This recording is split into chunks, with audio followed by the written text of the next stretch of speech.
అనగనగా ఒక ఊరిలో ఒక అబ్బాయి ఉన్నాడంట. ఆ అబ్బాయికి ఒక తమ్ముడు ఉన్నాడంట. వాళ్ళ తమ్ముడిని అందరూ కొడుతుంటే తనకి చాలా కోపం వచ్చిందంట. ఇంకా వాళ్ళ పేరెంట్స్ ఏమో కూర్చొని నవ్వుతూ ఉన్నారంట. వాళ్ళ పేరెంట్స్‌ని చూసి ఇంకా కోపం వచ్చిందంట.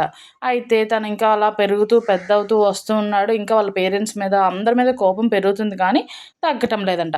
వన్ ఫైన్ డే తను కొంచెం పెద్దయ్యి తనకు మెచ్యూరిటీ లెవెల్ కూడా వచ్చిందంట. అప్పుడు తనకు అర్థమైందంట.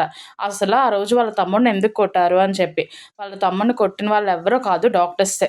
వాళ్ళ తమ్ముడు పుట్టగానే ఆడటం లేదని చెప్పి వాళ్ళ అమ్మ, వాళ్ళ నాన్న చాలా టెన్షన్ పడ్డారంట.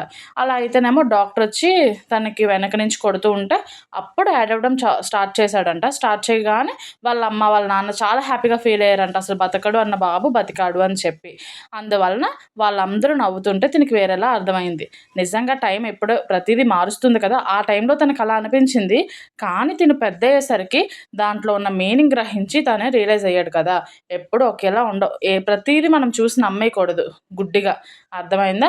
ప్రతీదీ చేంజ్ అవుతుంది. ప్రతీదీ టైమొచ్చేటప్పుడు మారుతుంది. మనం గ్రహిస్తే అది మనకు తెలుస్తుంది. ఈ వీడియో మీకు నచ్చితే సబ్స్క్రైబ్ చేసుకోండి. ఓకేనా? బాయ్. బాయ్.